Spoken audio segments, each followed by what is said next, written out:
वैज्ञानिक time travel के 3 ऐसे तरीके बताते हैं जिनके द्वारा आप भी टाइम ट्रेवल कर सकते हो, जो कि साइंटिफिक तौर पर बिल्कुल सही हैं। बस आपको चाहिए होगी वो टेक्नोलॉजी जो आपके लिए समय यात्रा को संभव बना पाए। टाइम ट्रेवल का यह कॉन्सेप्ट कोई काल्पनिक चीज नहीं है। विज्ञान की किताबें ये साफ साफ बोलती हैं कि टाइम ट्रेवल बिल्कुल पॉसिबल है। टाइम ट्रेवल का जिक्र सबसे पहली बार साल 1895 में हुआ था, जब H.G. वेल्स ने एक नॉवेल लिखी जिसका नाम था डू टाइम मशीन। इसके बाद ये शब्द बड़ा ही पॉपुलर हो गया। हालांकि यह नॉवेल पूरी तरह से साइंस फिक्शनल थी, लेकिन इस नॉवेल ने विज्ञान जगत में खलबली मचा दी और वैज्ञानिक सोच में पड़ गए कि क्या टाइम ट्रेवल सच में संभव हो सकता है। इसके बाद वैज्ञानिक समय यात्रा से संबंधित एक के बाद एक थ्योरी देते गए और उन तरीकों को एक्सप्लेन करते गए जिनके द्वारा समय यात्रा संभव हो सकती है। वास्तव में समय को समझ पाना एक जटिल काम है। सभी के लिए समय की अलग अलग परिभाषा हो सकती है। कोई समय को टिक टिक करती घड़ी से मेजर करता है, तो कोई ब्रह्मांड में हो रहे बदलावों से समय को देखता है। सर आइजक न्यूटन ने समय को एक एरो की तरह देखा, जैसे एक तीर कमान से निकलने के बाद आगे ही जा सकता है, वह वापस नहीं लौट सकता। उसी तरह समय भी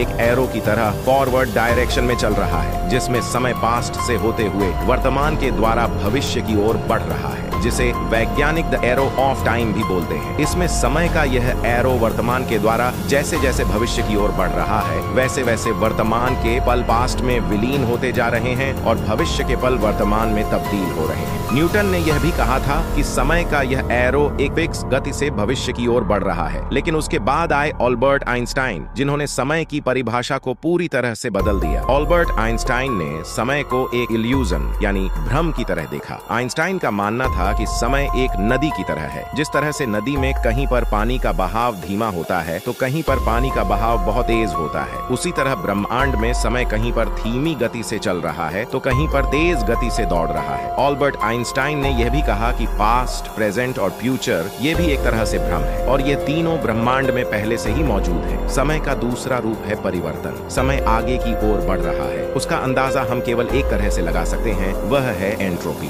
थर्मोडायनामिक्स के सेकंड लॉ में एक टर्म आता है एंट्रोपी। इसका सीधा मतलब होता है ऑर्डर टू डिसऑर्डर। जैसे आप एक कांच के गिलास को फर्श पर गिरा दिए तो क्या होगा? वह टूट जाएगा। अब मैं आपसे कहूं कि आप उस गिलास को उससे पहले जैसा बनाइए, तो क्या आप ऐसा कर सकते हो? नहीं ना। आप उस गिलास को ग्लू से चिपकाकर पहले जैसा बनाने की कोशिश कर सकते हो, लेकिन सेम पहले जैसा नहीं बना सकते। एक और एग्जाम्पल की बात करें तो हम केवल बूढ़े हो सकते हैं, लेकिन चाहकर भी बच्चे नहीं बन सकते। यही है डिसऑर्डर, जिसे आप एंट्रोपी बोल सकते हो। ब्रह्मांड का जन्म हुआ है, तब से लेकर अब तक ब्रह्मांड में डिसऑर्डर यानी एंट्रोपी बढ़ती ही जा रही है। इसे ही परिवर्तन बोलते हैं, जो हमें समय की अनुभूति कराता है कि समय गुजर रहा है। अल्बर्ट आइंस्टाइन के अनुसार समय एक फोर्थ डायमेंशन है। जैसे हमारे इस 3D वर्ल्ड में हम इन तीनों डायमेंशन में कहीं भी जा सकते हैं, आगे पीछे, ऊपर नीचे, दाएं बाएं। उसी तरह समय की डायमेंशन में आगे या पीछे जाने पर हम पास्ट फ्यूचर में ट्रेवल करते हैं, लेकिन फिलहाल हमारे लिए समय की डायरेक्ट फॉरवर्ड दिशा में भविष्य की ओर चल रही है। अगर हम टाइम मशीन बना लें तो इस चौथे आयाम समय पर काबू पाया जा सकता है और अभी जो समय केवल फॉरवर्ड डायरेक्शन में चल रहा है, उसे हम टाइम मशीन की मदद से अपने अनुसार कंट्रोल कर सकते हैं और समय में यात्रा कर सकते हैं। अब सवाल यह आता है कि हमारी टाइम मशीन कौन से सिद्धांतों पर काम करेगी जिससे हम समय यात्रा कर पाएं। ये बातें साल 1905 की, जब जर्मनी में एक स्विस पेटेंट ऑफिस में अल्बर्ट आइंस्टाइन एक क्लर्क की जॉब कर रहे थे। शाम का वक्त था और वह अपने घर की ओर जा रहे थे। उन्होंने ट्राम पकड़ी और तेजी से आगे बढ़ने लगी, लेकिन अल्बर्ट आइंस्टाइन की नजरें पीछे मौजूद एक क्लॉक टावर पर टिकी थी। जैसे जैसे ट्राम की गति बढ़ती जा रही थी, वैसे वैसे ऐसा लग रहा था कि क्लॉक टावर पर लगी घड़ी की सुई स्लो होती जा रही है। अल्बर्ट आइंस्टाइन ने अपनी सोच का दायरा बढ़ाया और इस इमेजिनेशन को नेक्स्ट लेवल पर ले गए। उन्होंने इमेजिन किया कि क्या होगा अगर जिस ट्राम में वह बैठे हैं वह लाइट की स्पीड से चले। अल्बर्ट आइंस्टाइन की इस इमेजिनेशन ने आने वाले समय की विज्ञान को ही बदल दिया।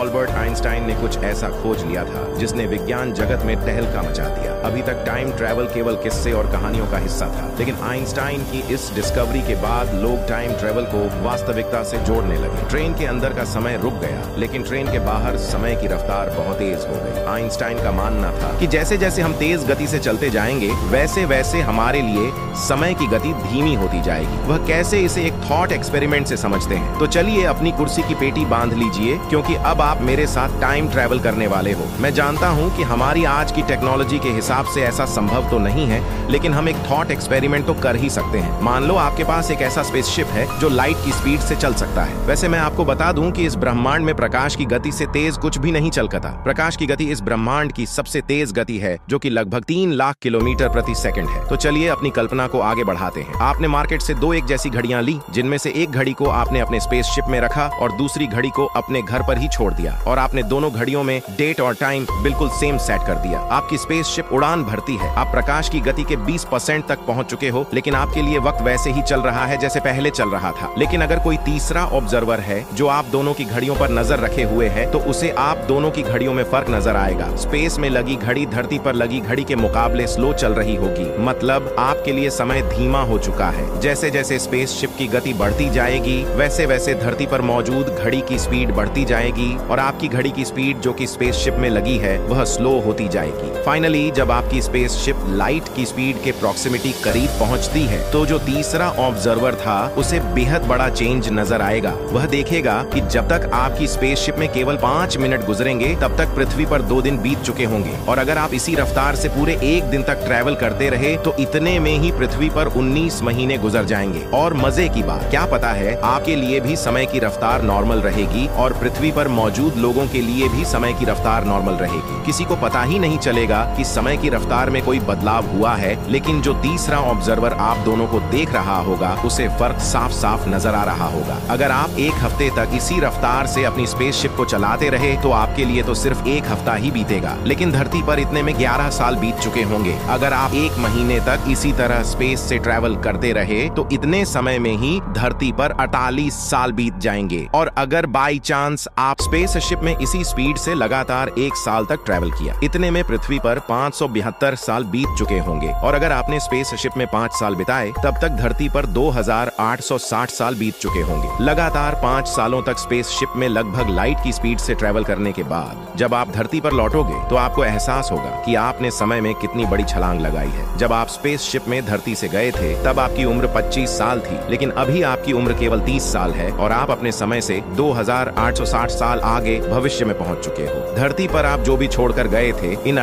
60 सालों में वह सब कुछ बदल चुका है। इसे ही टाइम डायलेशन कहते हैं। दोस्तों, अभी आपने जो टाइम ट्रैवल किया है वह 1 वे टिकट टू दी फ्यूचर है। मतलब आप इस मेथड से भविष्य में जा तो सकते हो, लेकिन वापस नहीं लौट सकते। अगर आप एक बार भविष्य में गए तो आप वहीं पर रह जाओगे। तो टाइम ट्रैवल के इसके अलावा और भी तरीके हैं। चलिए उन्हें जानते हैं। जैसा कि अभी मैंने आपसे कहा था कि अल्बर्ट आइंस्टाइन समय को एक नदी की तरह मानते थे। जिस तरह नदी में पानी का बहाव समान नहीं होता, उसी तरह ब्रह्मांड में भी हर जगह पर समय की गति समान नहीं है, और ब्रह्मांड में समय को जो सबसे ज्यादा प्रभावित कर रहा है वह है ग्रेविटी। आइंस्टाइन का मानना था कि जहाँ पर ग्रेविटी का प्रभाव ज्यादा होता है वहाँ पर समय धीमी गति से चलता है, और जहाँ पर ग्रेविटी कम होती है वहाँ पर समय तेज रफ्तार से गुजरता है। अगर हम अपने सौर मंडल की ही बात करें तो हमारे सौर मंडल में सभी ग्रहों पर समय की चाल अलग अलग होगी। जैसे कि सूर्य और जुपिटर पर समय पृथ्वी की तुलना में धीमी रफ्तार से गुजर रहा होगा, लेकिन जुपिटर और सूर्य की ग्रेविटी इतनी ज्यादा नहीं है कि वह समय को ज्यादा प्रभावित कर पाए। इसीलिए हमें सूर्य और पृथ्वी के समय में ज्यादा अंतर देखने को नहीं मिलेगा। लेकिन ब्रह्मांड में सूर्य से भी लाखों करोड़ों गुना ज्यादा भारी ऑब्जेक्ट मौजूद हैं, जो समय को भारी मात्रा में प्रभावित कर रहे हैं, जैसे कि black hole. Einstein black hole को नेचुरल टाइम मशीन मानते थे, क्योंकि ब्लैक होल की ग्रेविटी इतनी तीव्र होती है कि यह प्रकाश को भी 360 डिग्री पर मोड़ देती है। अगर आप ब्लैक होल के पास सिर्फ 1 घंटा बिताओ तो पृथ्वी पर इतने में ही कई साल बीत जाएंगे, और जब आप पृथ्वी पर वापस आओगे तो आप अपने आप को भविष्य में पाओगे। अगर आपको याद हो तो इंटरस्टेलर मूवी में इसी कॉन्सेप्ट को दिखाया गया है, जिसमें ब्लैक होल के पास एक प्लेनेट है जिस पर सिर्फ 1 घंटा गुजारा जाए तो इतने में पृथ्वी पर 7 साल गुजर जाएंगे। दोस्तों, ब्लैक होल से भी टाइम ट्रेवल करने में हम केवल फ्यूचर में तो जा सकते हैं, लेकिन वापस नहीं लौट सकते। अगर देखा जाए तो ब्लैक होल से टाइम ट्रेवल और लाइट की स्पीड से टाइम ट्रेवल के ये दोनों ही तरीके वैज्ञानिक रूप से पॉसिबल तो हैं, लेकिन हमारी खुद की लिमिटेशंस हैं कि हम इन दोनों ही तरीकों से टाइम ट्रेवल नहीं कर सकते, क्योंकि न तो हमारे पास वो टेक्नोलॉजी है जिससे हम लाइट की स्पीड के बराबर चल पाए, और न ही हमारे नजदीक कोई ऐसा ब्लैक होल है जिसके पास जाकर हम टाइम ट्रेवल कर पाएं।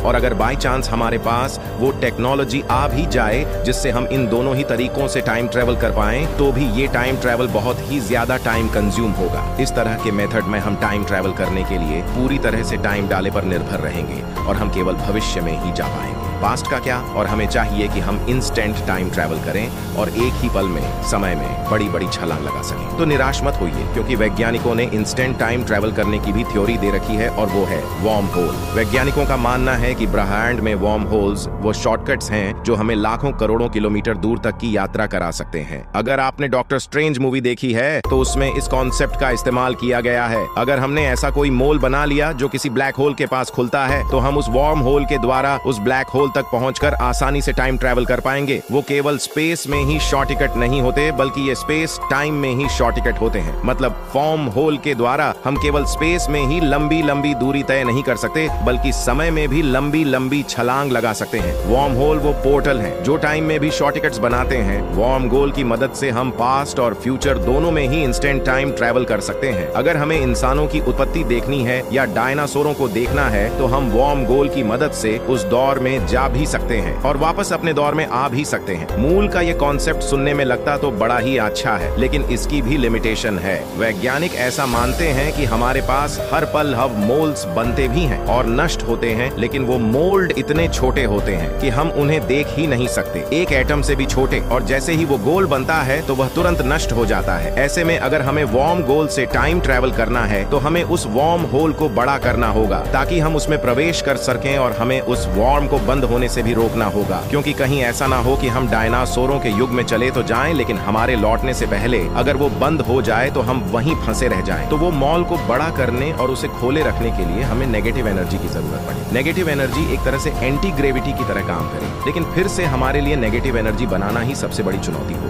अगर हम डार्क एनर्जी को कंट्रोल कर पाएं तो शायद हम ऐसा कर पाएं। अब अगर मान लो कि हमने एक ऐसी टाइम मशीन बना ली जिसकी मदद से हम पास्ट और फ्यूचर दोनों में ही इंस्टेंट टाइम ट्रैवल कर सकते हैं और अपने प्रेजेंट में वापस लौट सकते हैं, तो क्या ऐसा वैज्ञानिक रूप से संभव है? और क्या ऐसा संभव है कि हम पास्ट में जाकर अपने द्वारा की गई गलतियों को सुधार कर अपने प्रेजेंट को बदल पाएं? और क्या इसका हमारे जीवन पर कोई प्रभाव पड़ेगा? वेल, इसका जवाब थोड़ा दिमाग चकराने वाला होगा, क्योंकि अगर हम अपने पास्ट फ्यूचर में जाकर उसे बदलने की कोशिश करेंगे तो यहाँ पर हम एक पैराडॉक्स यानी विरोधाभास को जन्म दे देंगे। दोस्तों, ये वीडियो अगले पार्ट तक जारी रहेगी जिसमें हम टाइम ट्रेवल के पैराडॉक्स को जानेंगे।